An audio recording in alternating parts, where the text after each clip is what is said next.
Graça e paz, meus amados irmãos. Se você gosta das pregações do pastor Cláudio Duarte e não quer perder nenhum vídeo novo ou live do pastor, já clique aqui embaixo no botão inscrever-se. Assim, te avisaremos sempre que tiver um vídeo novo ou live do pastor Cláudio. Muito obrigada por estarem aqui. Se inscrevam. Isso é muito importante para nós. Deus te abençoe. Graça e paz. Glória a Deus. Graça e paz. Amém? Glória a Deus. Mais uma vez juntos para compartilharmos a palavra do Senhor. E hoje eu quero conversar com vocês sobre as fases da vida. Eu não sei se você já reparou, já deu para notar, mas a vida ela é feita de fases. E quanto mais rápido nós entendermos as lições que as fases nos trazem, mais rápido vamos mudar de fase. Vamos para a próxima etapa da nossa jornada. Eu sei que muitos de nós carecemos de uma intervenção divina, que precisamos de um milagre, que precisamos de uma cura, de uma porta aberta, precisamos da restauração do casamento, às vezes da libertação de um filho das drogas, de um marido da bebida, ou de uma paixão incorreta que arrebatou o coração de alguém. Muitas vezes nós nos encontramos sobre a pressão dessa necessidade, e sob esta pressão nós procuramos uma intervenção de Deus, aquele que pode fazer por nós aquilo que ninguém pode fazer, aquele que pode curar a doença que a medicina ainda não conseguiu descobrir a cura, aquele que pode entrar com providência e fazer o sobrenatural. Mas é importante nós entendermos que os milagres realizados por Cristo, na verdade, eles funcionavam como uma isca, para que as pessoas se aproximassem para receber dele a palavra de salvação. A prioridade é sempre que as pessoas se convertam e recebam Cristo como Salvador. Então, hoje muitas pessoas têm dificuldades de lidar com suas fases. E é isso que eu quero conversar um pouco com você, para que você aprenda a entender que às vezes você vai estar no caminho certo, fazendo tudo certinho, e o negócio não vai estar muito bom para o teu lado. Ah, pastor, mas por quê? Pois é, querido, reclama na administração. Vai lá e fala o que está acontecendo. É importante nós entendermos isso. Quando nós sobrevivemos à fase difícil, normalmente, logo depois, vamos para uma fase um pouco mais amena, mais agradável. Quem aqui já passou coisas muito difíceis, levanta a mão. Pois é, baixa a mão. Quem hoje está numa situação legalzinha, aí, maneira, meio que equilibrada, já não está naquele sufoco da face que você levantou a mão antes, levante a mão. E agora levanta a mão, quem está sofrendo não é de hoje. Levanta a mão, a turma do sofrimento. Isso, glória a Deus, eu também vim falar com você. Porque isso não é vida, o nome disso é saga. Ah, pastor, eu não conheço, não sei o que é saga. Vou traduzir, é sua vida. Depois você entra no Google e vai descobrir. Certo? É importante nós entendermos e sobrevivermos às fases. Eu escrevi um texto e quero ler para vocês. A vida não começa nem termina em nós. Nós somos apenas personagens temporários da vida que prossegue após a nossa passagem. Por isso, não confunda o seu tempo de vida com a vida que já existiu e continuará existindo sem você. Aprender as lições trazidas de cada fase é primordial para o nosso crescimento. Já colocamos tudo na boca para estabelecer reconhecimento. e já choramos por qualquer coisa. O que foi isso? A fase da infância. Já vimos os pelos nascerem no nosso corpo e as acnes tomarem conta de nosso rosto. O que foi isso? A fase da adolescência. Já achamos que mudaríamos o mundo e achamos que éramos autossuficientes. Que fase foi essa? A fase da juventude. Já passamos por tudo isso, talvez alguns estejam nela ainda. E esperamos que quando chegue a idade adulta, chegamos então à fase da maturidade. Só que eu tenho descoberto que pessoas chegam na fase adulta cronológica, mas com a idade emocional de adolescente. Eu conheço gente de 50 anos que ainda não sabe reconhecer as coisas, a não ser provando. Se casa com gente errada, faz negócio com gente que não... Por quê? Porque não aprendeu com a maturidade e ainda sente a dor de ter que provar tudo para depois medir as consequências. É importante nós entendermos que quando nos tornamos maduros, descobrimos que há outras maneiras de fazer reconhecimento, e não apenas colocando na boca, ou seja, provando, que existem momentos que precisamos chorar, e não somos super-homens, certo? Somos seres humanos, a Bíblia diz que há tempo de sorrir, mas há tempo de chorar, há tempo de ganhar, mas há tempo de abraçar, e há tempo de se afastar, há tempo de rasgar e há tempo de... Então por que é que nós não queremos o tempo que a Bíblia diz que tem que fazer parte de nossa vida? Entendeu? Por exemplo, tempo de ganhar. Tem gente que só quer ganhar. Pois é, querido, não dá, certo? Nós precisamos entender que quando a maturidade vem, certo? Nós vamos descobrir que tem época que nós vamos chorar. E pronto, ponto final. Quando for o dia de chorar, meu filho, não queira rir, porque você não é doido. Chore, chore, chore, chore. Um ente querido seu morreu. O que é dia? De chorar. A não ser que seja sua sogra. Aí não dá para chorar. Mas também não pode fazer festa. Tem que manter-se para não ofender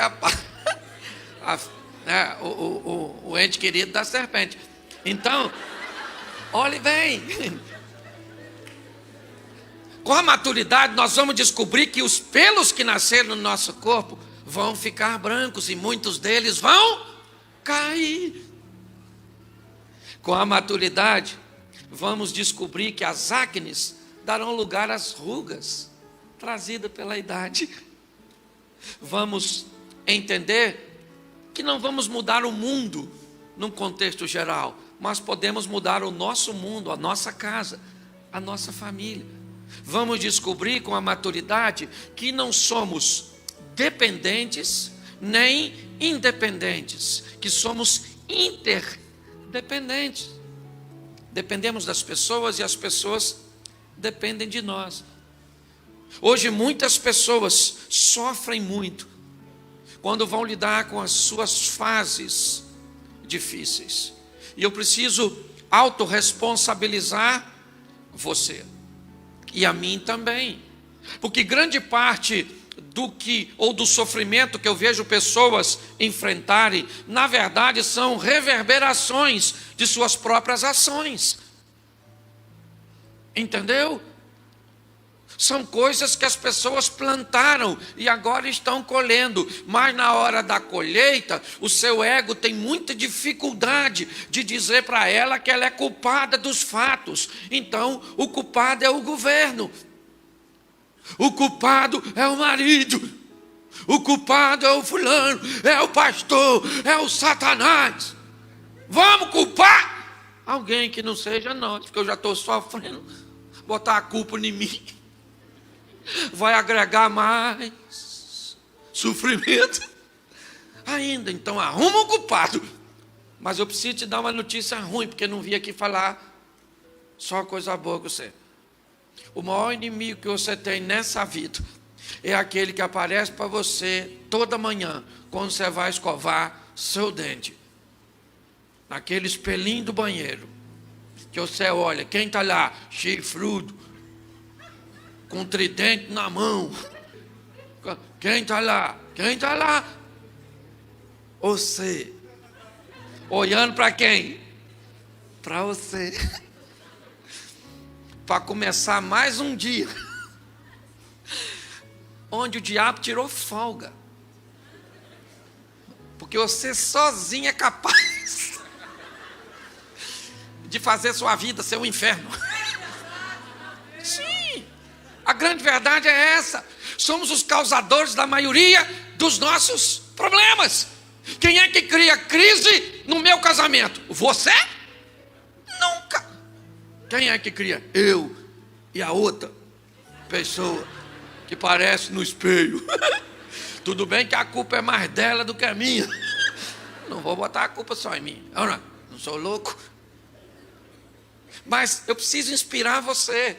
Primeiro a entender, porque nós temos uma cultura religiosa muito esquisita. Se está dando tudo certo, eu estou ganhando dinheiro, eu estou com saúde, tudo maneiro. Por quê? Porque eu estou obedecendo e fazendo tudo certo. E se as coisas estiverem dando ruim?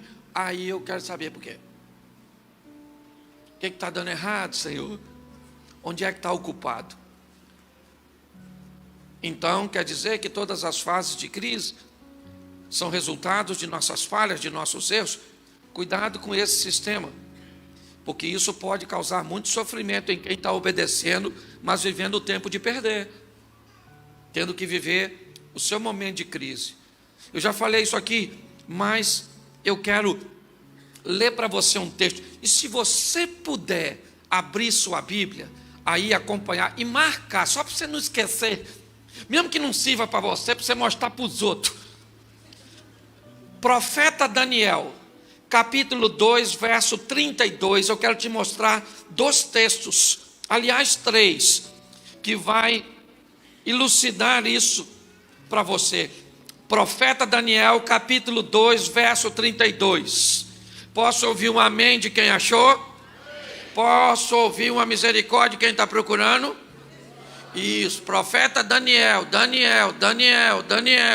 você não esquecer, 2:32. 2:32. Se com esse tempo que eu te dei para você caçar o Daniel, tu não achou, você precisa se converter, ler a Bíblia. Esse dia eu falei assim: abra sua Bíblia no livro de Abraão, capítulo 2, verso 17. O pessoal procurou e de repente uma mulher olhou para mim e falou: mas não tem. Eu falei: a senhora procurou direito? Ela falou: procurei. O senhor está errado. E eu falei: tô mesmo, dona, eu esqueci que não tem, Abraão. Aí ela me olhou. Eu falei: a senhora não sabia que não tinha, não? Ela falou: eu não. Eu falei: então desculpa, né, minha senhora? Vamos mudar aí, vamos botar outro livro que tenha na Bíblia da senhora, né? E ela achou que o jumento era eu. Mas eu também não ia chamar a jumenta de jumenta na frente de todo mundo. Eu não. Só estou falando agora que ela não está aqui, foi em outro lugar. O ruim é que isso vai para a internet. A jumenta vai descobrir que era ela.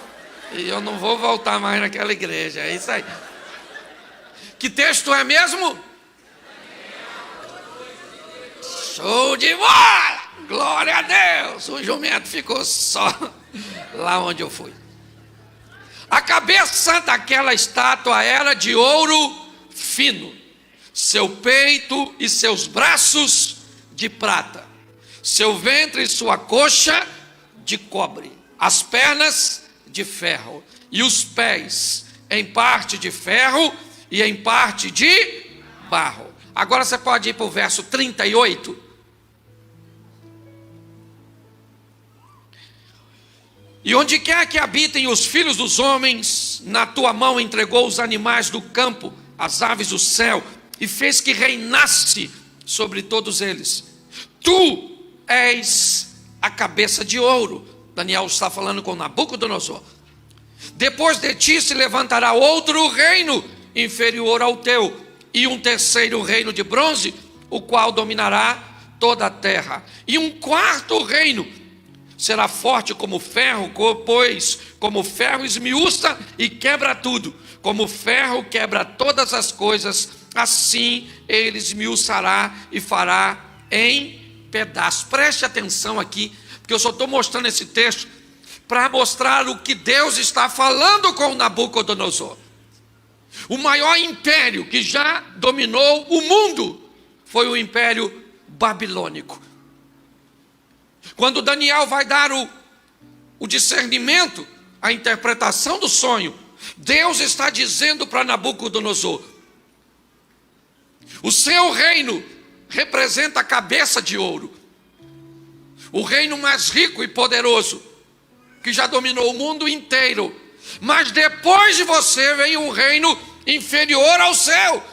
Na verdade, a fusão dos medos persas, Assuero, Ciro, Dário, como queiram, representa o peito e os braços de prata. Mas depois virá um outro reino inferior, o reino de bronze, a Grécia, os gregos, os helenistas, a sabedoria de Arquimedes e de tantos outros sábios que deixaram um legado para a humanidade.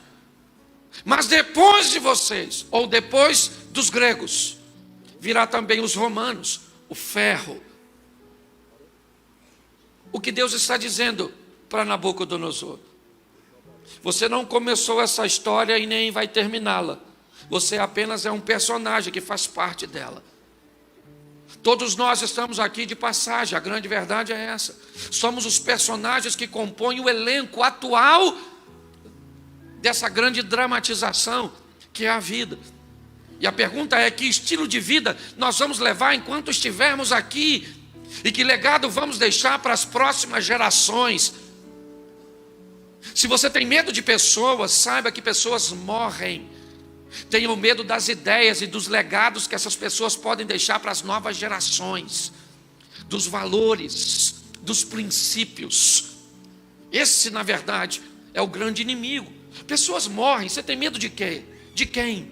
Já, certo? Quer num acidente, quer numa morte natural, pode ter certeza. Homens não me assustam. O que me assustam são seus pensamentos, que podem se perpetuar e deformar as gerações futuras. Quando eu vejo essa mensagem, Deus está dizendo a Nabucodonosor o que vai acontecer no futuro, que ele é apenas alguém que precisa transicionar, que a história é geracional. Só que preste atenção, nesse texto, no capítulo 2, no verso 32, diz assim: você é a cabeça dessa estátua. E a cabeça era feita de quê? A cabeça era feita de quê? Me ajuda. E os peitos e os braços de? E o ventre de? E a perna de? Presta atenção. Capítulo 3 de Daniel, verso 1, eu queria que você lesse na tradução que você tiver. É importante você entender isso. Faz parte daquilo que eu estou querendo transmitir. Leia para mim o capítulo 3, o verso 1. Vamos lá. O rei Nabucodonosor fez o quê? Fez o quê? O que era de ouro? A estátua inteira? Sim ou não? Sim ou não? Deus disse que o que era de ouro na estátua? E Nabucodonosor fez uma estátua toda. Deus disse para ele: você é a cabeça, e depois de você vem prata, vem bronze e vem ferro.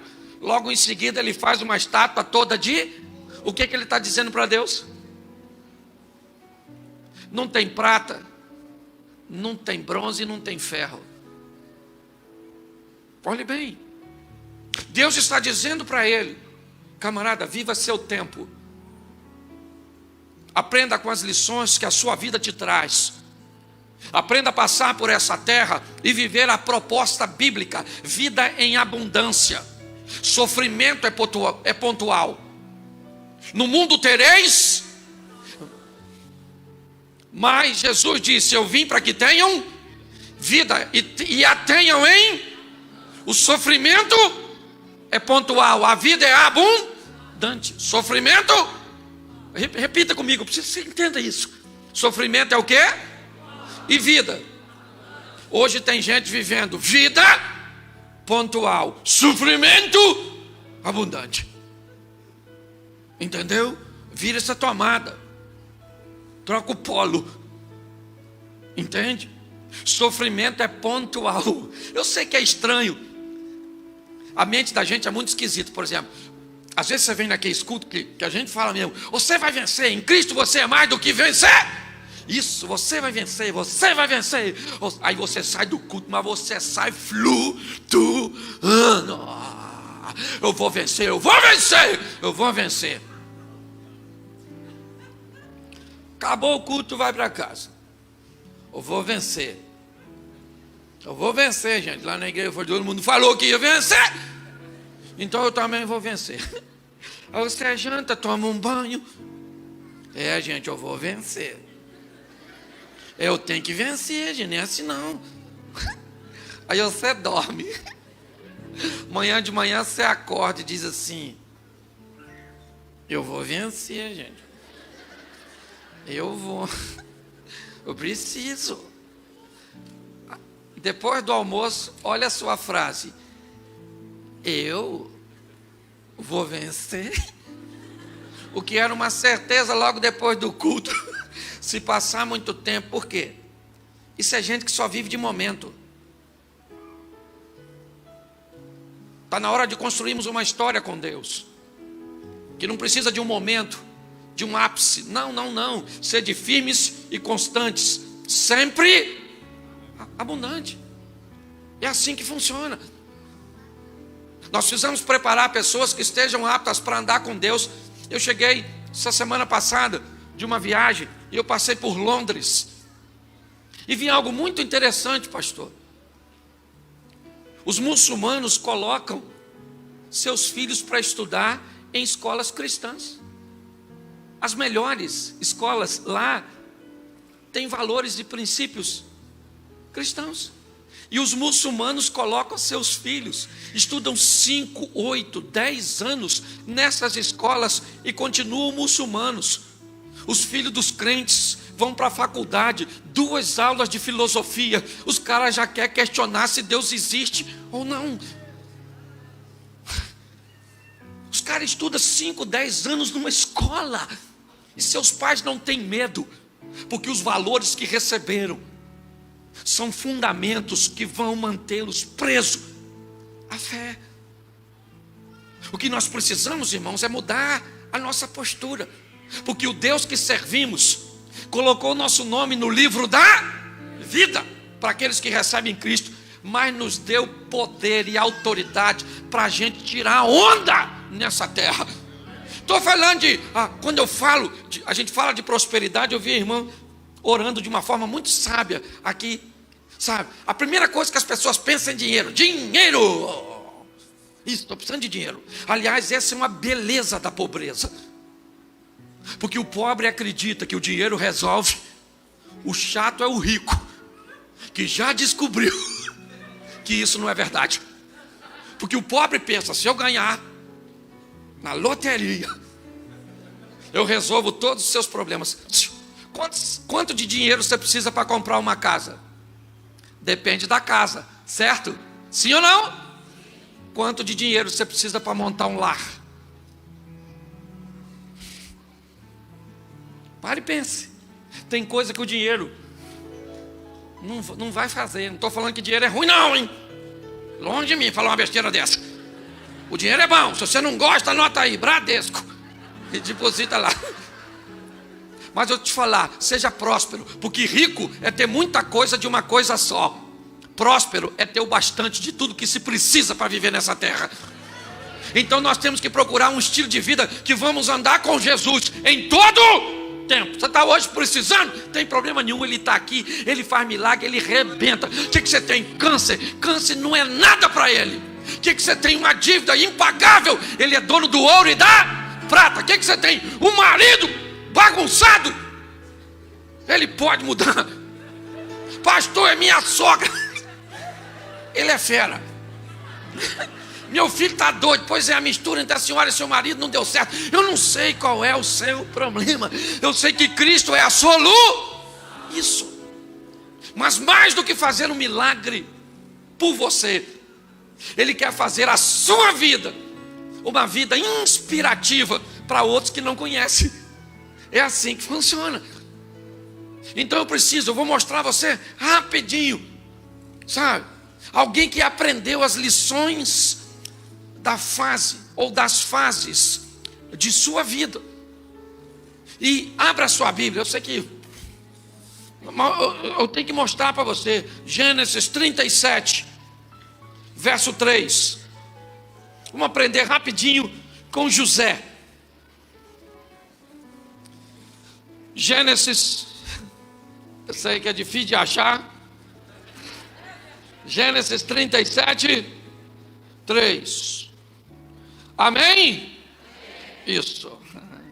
Israel amava José mais do que a todos os seus, porque era filho da sua, e fez uma túnica de várias. Preste atenção aqui. Eu quero usar o exemplo de José e as fases da vida desse moço, para que você venha entender. A principal fase de um ser humano, qual é? É a sua infância. Alguns psicólogos especialistas na área dizem que praticamente não há memória de 5 anos para baixo.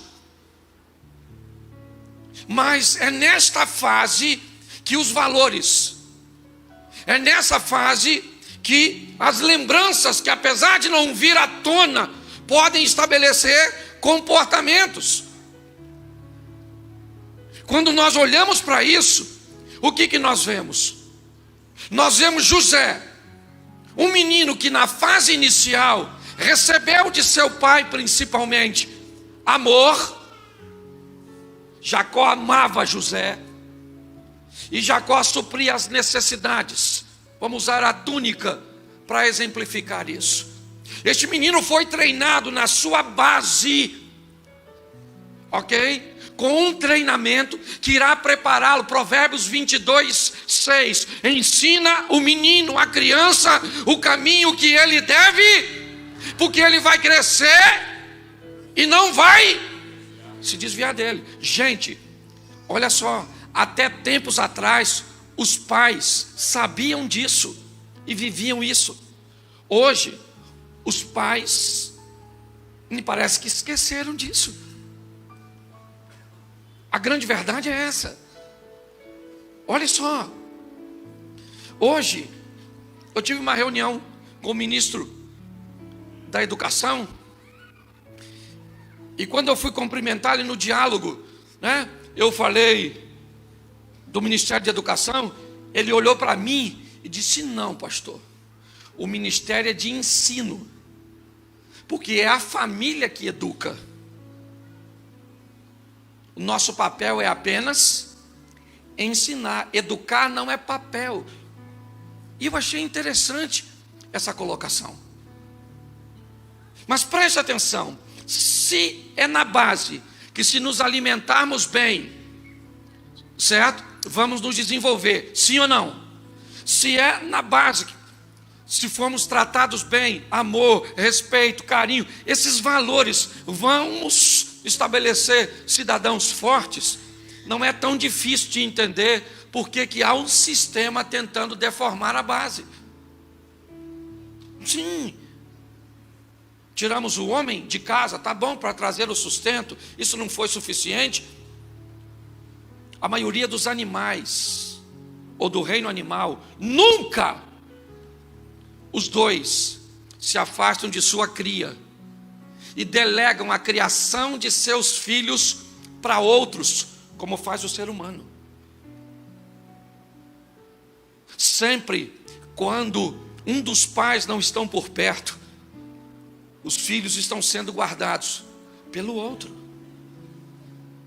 Hoje, quando olhamos essa geração, não é difícil saber onde elas vão.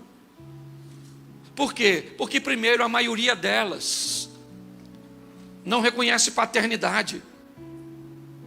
Cadê as pessoas que deveriam ser para elas referência? Pastor, por que você está usando isso? Porque eu quero transportar isso agora para a vida espiritual. Pois é uma analogia nisso. Porque temos tantos crentes fracos, tantas pessoas que têm dificuldade de sobreviver aos tempos de crise, aos tempos de perda, aos tempos de escassez. A Bíblia diz que quando alguém se converte, acontece o que com ele? Ele nasce de novo. E se ele nascer de novo, e está havendo uma analogia com o nascimento do ventre na história de Jesus conversando com Nicodemo no capítulo 3 de João, o que nós vamos entender? Que se pessoas nascem em fé e não nascem num ambiente sadio, preparado, capacitado para ensinar essas pessoas, é fácil entender que a fé delas não vai conseguir sobreviver a muitas coisas. Por isso temos pessoas tão tristes, sabe?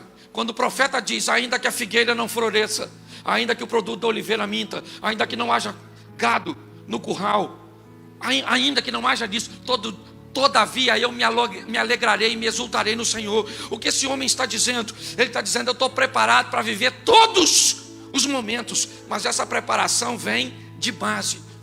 Eu quero que vocês entendam que treinar pessoas, fazer com que pessoas, principalmente que estão chegando agora na fé, fazer com que o alicerce dessas pessoas sejam fortalecidos para que elas entendam que o ambiente de milagre é extraordinário e sensacional, mas muito mais do que isso, existe uma vida para se viver ao lado de Deus. E esse é o grande desafio. Quando olhamos para José, vemos sua base.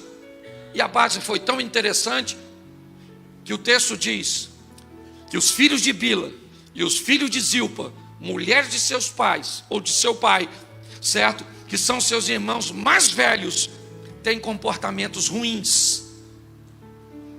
Quando eu fui olhar, José é o 13º filho de Jacó. O 14º é Benjamim, e tem uma menina chamada Diná. Quando eu fui olhar, Bila teve 2 filhos, e Zilpa teve 2 filhos. Raquel teve 2. Se são 13 filhos, e 2 são de Raquel, 2 de Bila e 2 de Zilpa, sobraram 7. 7, 6, 13. Os 7 filhos são filhos de Lia ou de Leia. E o texto não me diz que Rúben, Simeão, Levi, essa turminha, que são filhos de Leia, tem mau comportamento. O texto diz que o comportamento ruim era dos filhos de Bila e o de Zilpa. O que isso me mostra?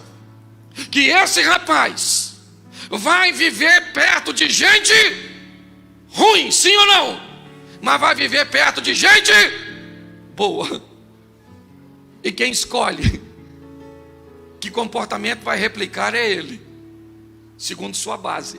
Deixa eu falar uma coisa para você. Nós temos a fase de viver perto de gente ruim e perto de gente boa. Você sabe, tem gente ruim no seu trabalho, tem ou não tem? Tem ou não tem? Mas tem gente boa. Tem gente ruim na sua família, mas tem gente boa. Tem gente ruim na sua vizinhança, mas também tem gente boa. Tem gente ruim na igreja. Tem gente ruim na igreja.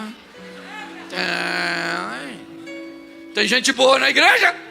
E gente boa é muito maior o número do que gente ruim. Tem gente que é tão ruim, mas tão ruim na igreja, tão ruim, que eu acho que o Satanás não devia aceitar. Porque eu já desqualifiquei gente para entrar no inferno. Falei, Senhor, nem para o inferno serve. Isso é ruim demais. Dá para desintegrar? Não vai para lugar nenhum, para não estragar a vida de ninguém. Nossa, pastor, o senhor é pastor, não pode falar isso. Ou posso? Eu posso. Ruim. Dane-se, eu vou embora agora mesmo. Não estou falando de você. A não ser que você seja tão ruim. Mas provavelmente você não é. Escute só. Mas se isso está te ferindo, pode ser que você seja. Volte aqui para mim. Olha só. Vai ter gente ruim em tudo quanto é.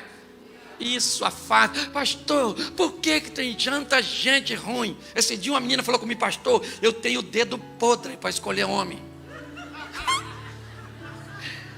Eu falei: menina, fecha as mãos.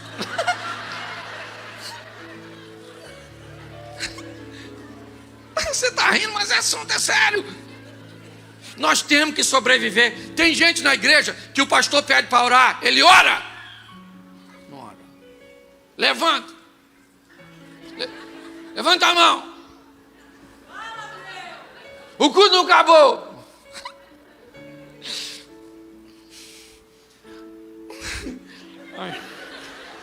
Uma pessoa dela não pode nem ir para o inferno. O fogo nem acabou, ela já está indo embora. É ou não é verdade? Escute, preste atenção. Tem gente boa e tem gente ruim em tudo quanto é lugar. Entenda. Nós temos que sobreviver a essas coisas ruins, é ou não é? E não nos decepcionarmos e continuar vivendo com gente. Pare de se decepcionar com as pessoas que te feriram, que te machucaram. Oh meu Deus, nunca mais. Esse dia uma mulher falou comigo: nunca mais, pastor, quero saber de homem. Homem é tudo igual. Eu falei, você é rodada, hein? Ela falou: por quê? Eu falei: você conhece todos os homens. Aí ela falou: não era isso que eu quis dizer. E eu falei: e eu também não queria dizer isso. Já que você mudou seu discurso, eu mudo o meu. Mas o que ela está me referindo? O que ela está escrevendo para mim? Que ela já se decepcionou tanto com suas escolhas, que ela já acha que é tudo igual. Não é tudo igual não, gente. Não é não, tem muita gente boa nesse mundo. Entendeu? Muita gente boa. Onde está?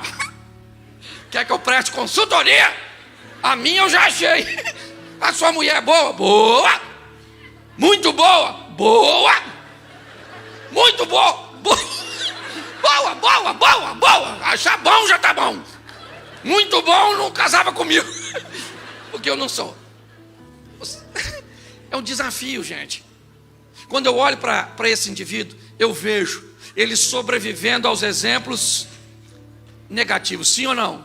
Sim. E agora ele vai ser vendido por seus irmãos. Ele vai ser vendido como escravo.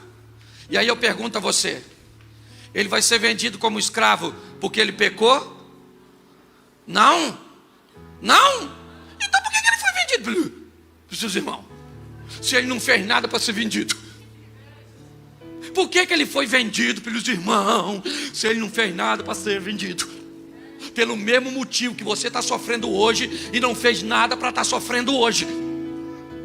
Porque esse sofrimento que você está vivendo hoje, e não é causado por você, é apenas uma fase da sua vida que você tem que aprender e viver com dignidade.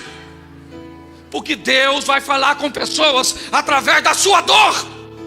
Deus vai mostrar quem Ele é na vida de um fiel. É assim que funciona.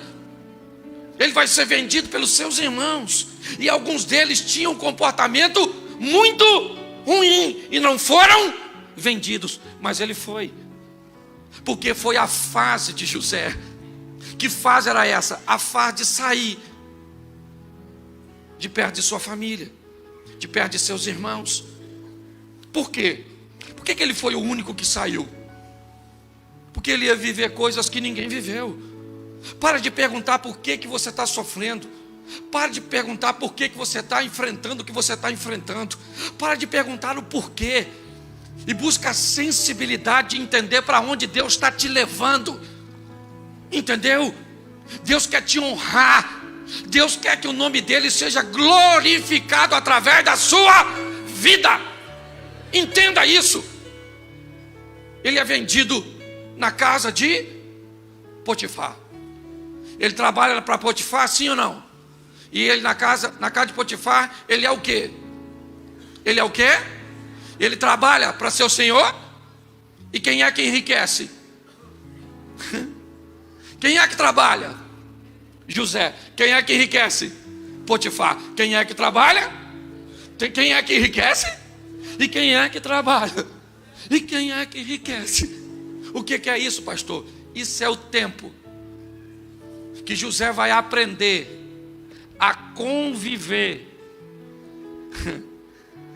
com a bênção dos outros, com o enriquecimento do outro, com o bem-estar do outro. Porque tem gente que tem que amadurecer para ver o outro vencer. Tem gente que não é capaz de ficar satisfeito de ver um irmão seu, um filho seu, ter um estilo de vida melhor. Tem gente. Eu já vi mãe desejar que um filho rico ficasse pobre, porque os outros pobres, ela sabia que não tinham comprometimento, nem engajamento com propósito para ficarem ricos, mas ela sentia dor e queria que aquele que estava bem perdesse o que tinha. Deixa eu falar uma coisa com você. Nós temos que ter muita maturidade para ficar satisfeito com o sucesso dos outros. José na casa de Potifar, ele trabalha, Potifar enriquece. Ele trabalha, o Potifar enriquece. E ele vai aprender uma coisa também na casa de Potifar. Ele vai aprender a lidar com gente que está acima dele. Acima. Sempre vai ter alguém acima de você. Eu falei isso aqui esses dias. Às vezes nós vamos viver perto de pessoas que têm coisas que nós nem gostamos, mas nós, iludidos, acabamos querendo. Um tempo atrás, eu fui num local e o cara me levou para me dar uma volta de jet ski. Pensa num troço legal. Menino, um jet ski grandão. Ele falou, vai lá, pastor. Ele estava numa lancha e eu fui com o jet ski. Rapaz, quando eu voltei com o jet ski, gostou? Falei, como é que não gosta disso, irmão? Isso é maneiro demais. É caro. Ele falou, não, pastor, compra para você.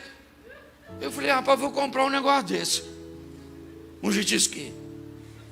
Fui para casa. Cheguei em casa. Primeira vez que eu andei. Falei com a minha mulher assim, filha, andei num jet ski. Filha, pensa num troço maneiro, o jet ski. Eu vou comprar um jet ski para mim. A mulher é extraordinária. Ela me fez uma pergunta que eu não tinha parado para pensar. Para andar onde, Cláudio?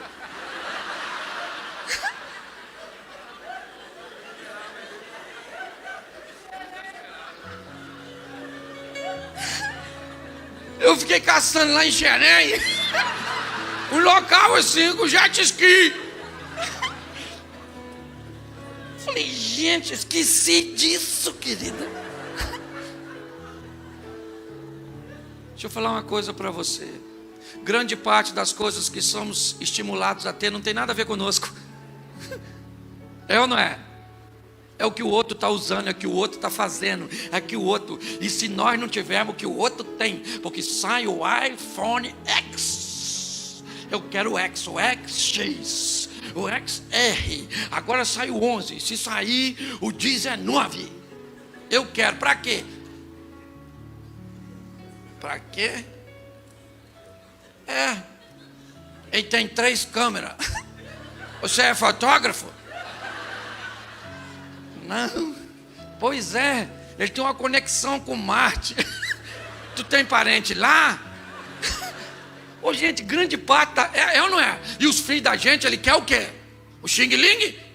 Não, sua filha desse tamanho, sabe falar nada. É ou não é? Sabe nada da vida, nada. Ela quer a maçãzinha. Ela quer. Por que ela quer? Ela quer para chegar na escola, tirar.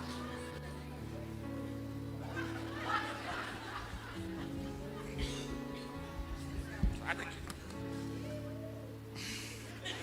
Entendeu?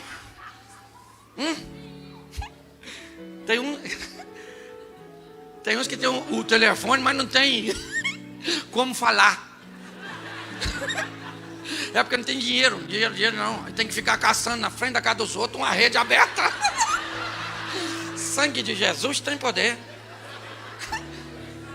Deixa eu falar uma coisa para você, querido.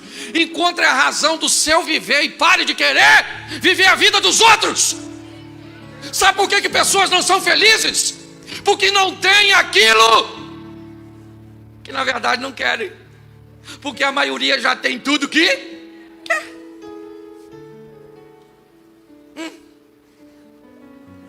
Tem uma história que um cara ficou perdido com a Sharon Williams naquela época. Hoje já está meio passada.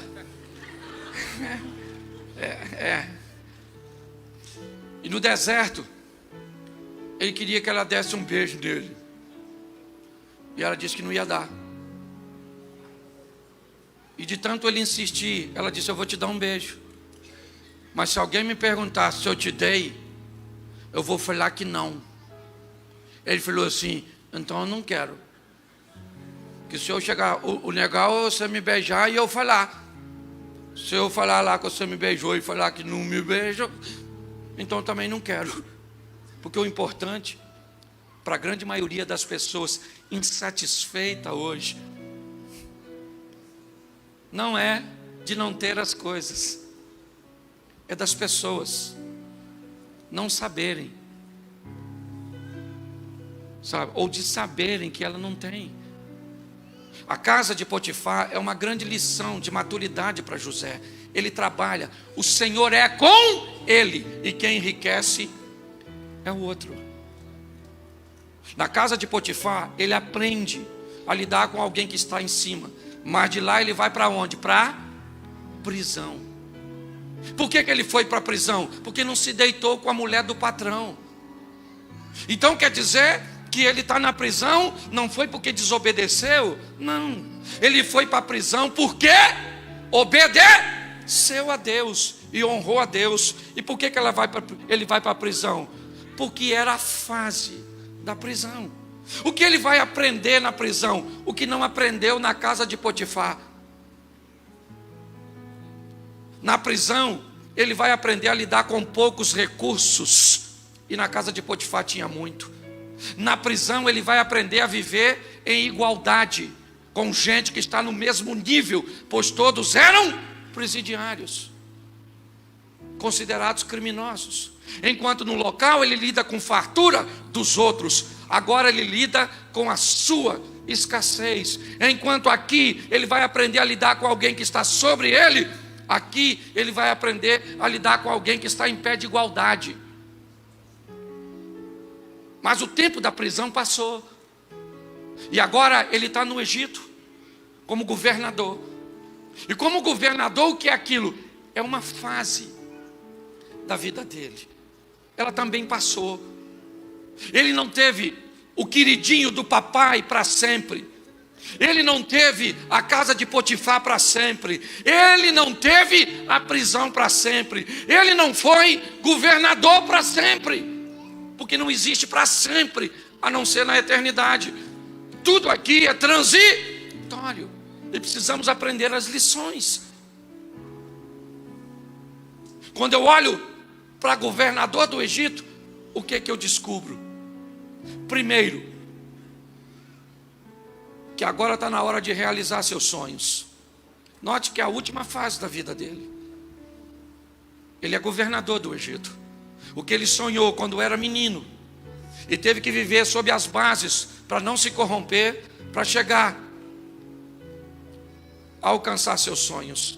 E agora, enquanto na casa de Potifar, ele lida com pessoas que estão acima dele, na prisão com alguém que está no mesmo nível, mas agora como governador, ele vai ter que aprender a lidar com gente que está abaixo dele.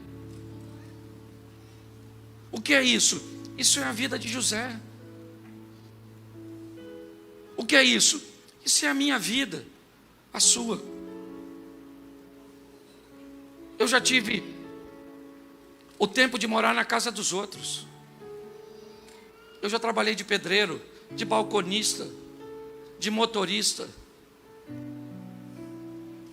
Eu já trabalhei de office boy. O que foi tudo isso? Foram fases da minha vida. Eu já vivi momentos onde um homem rico me emprestou dinheiro.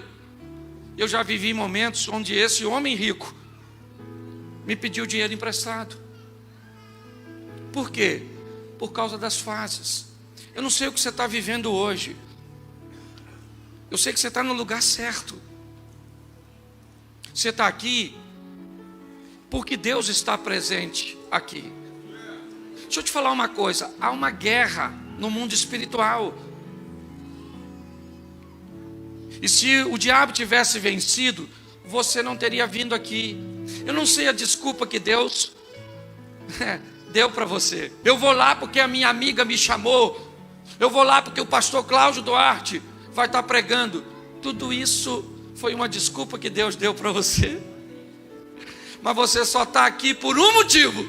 Porque Ele resolveu que você estaria, tirou de você todos os obstáculos. O que você viu, quem aqui foi capaz de notar que para estar aqui hoje, venceu o trânsito, venceu chuva, venceu isso, venceu aquilo? Levante a mão. Olha aí. Só os que sabem que venceram. O restante nem notou. Porque os anjos entrou com a providência de forma discreta. Não deixou nem tu perceber. Por quê? Porque Deus tem um propósito para você nessa noite. Dizer para você o seguinte: ó, eu estou a fim de tirar você do inferno e colocar você no reino dos céus. E eu posso fazer aquilo que você precisa, mas eu também posso não fazer. Por quê? Porque não estou afim. Ah, então eu vou embora. Então é o chifrudo? Vai lá. Deixa eu falar uma coisa para você. Aprenda a viver o seu momento. O seu momento. Ele é ruim, mas é seu. Entendeu? Ruim, mas é seu. Eu termino aqui. Fui viajar essa semana passada. A companhia aérea esqueceu de me avisar que o voo estava cancelado. Aí eu perdi o voo de Campinas para Portugal. Estava com minha mulher. Quando eu estou sozinho é mais tranquilo. Eu sou itinerante. Entendeu? Eu sou. Então estou acostumado com essas coisas. Durmo em qualquer lugar, como qualquer coisa. Tem hora que dá para comer. Sai às vezes do voo ou do aeroporto. Vou direto para o púlpito pregar. Mas minha mulher estava comigo. E quando no Santos Dumont avisou, cancelou o voo. Eu falei, mas como cancelou? Não me avisaram.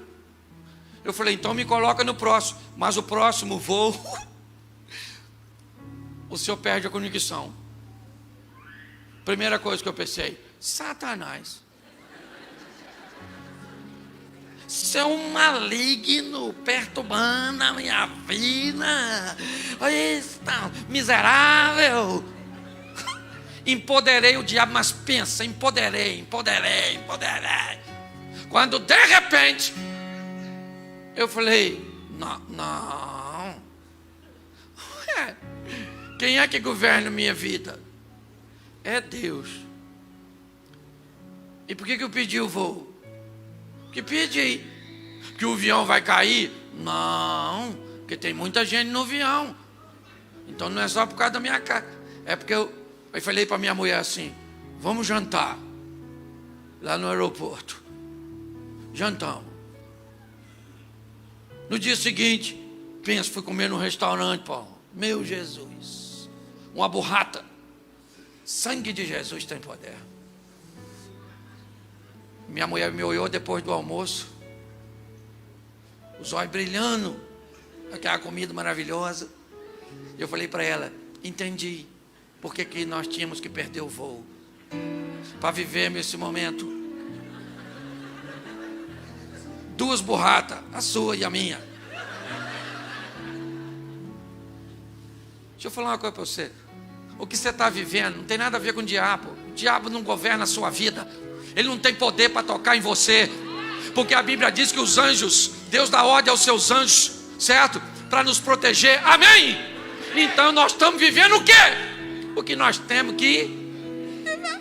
Então levanta essa cabeça sua. Entendeu? Ah, pastor, eu estou em fase terminal, vou morrer. Pois é, morra feliz, com dignidade. Entendeu? Antes de morrer, dá um beijinho no ombro e tchau. Ah, pastor, eu queria falar que ele vai me curar. E cura, mas tem hora que não cura não. Morre mesmo, estou falando sério. Pô, pastor, não queria escutar isso. Mas quando você chegar no céu, você vem falar, bem que o pastor falou que eu ia morrer. E olha como é que você vai morrer feliz. Pior se quem morrer foi eu hoje, não é? Viva o melhor de Deus. Entendeu? Porque é Ele que governa a sua vida. Quem governa a minha vida é o Senhor dos Exércitos. Então pare de ser profeta do caos. Se divirta, meu filho. Entendeu? Ah, pastor, casamento é bom demais. Não sei se dá para ser feliz, mas é bom. Certo? Eu aprendi uma coisa e termino aqui. Para ser feliz, quem é casado, levante a mão. Abaixa a mão. Repita-se comigo. Para ser feliz no casamento, só precisa de duas coisas: paciência e beleza. Isso, não precisa mais de nada. Porque se tiver indo tudo bem, beleza. E se não tiver, paciência. Isso.